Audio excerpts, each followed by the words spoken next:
bonjour à tous. Moi, je vais vous parler plus particulièrement de la direction commerciale externalisée. On s'aperçoit dans beaucoup de sociétés qu'il manque souvent de stratégie. Alors, vous pouvez très bien avoir besoin d'un directeur commercial sans pour autant avoir besoin d'un directeur commercial tous les jours. Vous pouvez également avoir besoin d'un directeur commercial, mais vous ne pouvez peut-être pas vous offrir les moyens de l'avoir en permanence.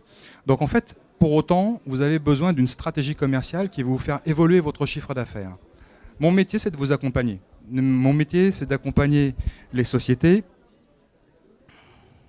sur leur stratégie, sur les outils de leur stratégie, comment on construit une politique commerciale, quels sont les tableaux de bord nécessaires, comment on recrute des commerciaux, comment on les forme, etc.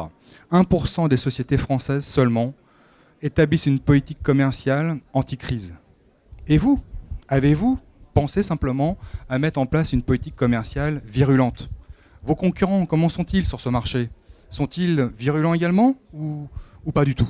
Donc vous devez vraiment vous poser des questions et avoir une stratégie qui soit un peu plus agressive.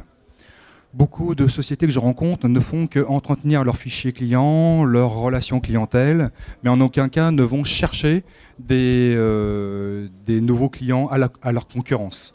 Alors, pour autant, vos concurrents l'ont fait. Ils vous ont parfois piqué certains de vos clients. Donc, pourquoi pas le faire dans l'autre sens? Je vous assure, c'est quelque chose qui est faisable. J'ai eu l'occasion d'accompagner une société, Guillot Viande. La thématique était la suivante. C'était une transmission entre le père et le fils, un grossiste en viande sur Menton. Et ce grossiste avait 2 commerciaux qui ne lui rapportaient pas de chiffre d'affaires, ou peu de chiffre d'affaires. Ses marges étaient en baisse, la concurrence était très très rude, les marges tombaient parce qu'effectivement la concurrence était très rude, et il était grand temps de faire et de mettre en place une politique commerciale.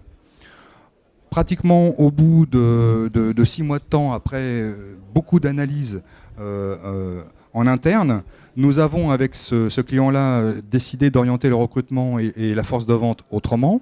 Et surtout, en termes de résultats, ce client, au bout d'1 an, m'a dit qu'il avait fait une coupe sombre dans sa clientèle d'environ 30%, 30% de clients en moins, pour finir en termes de résultats à moins 2% en chiffre d'affaires et plus 8% en marge.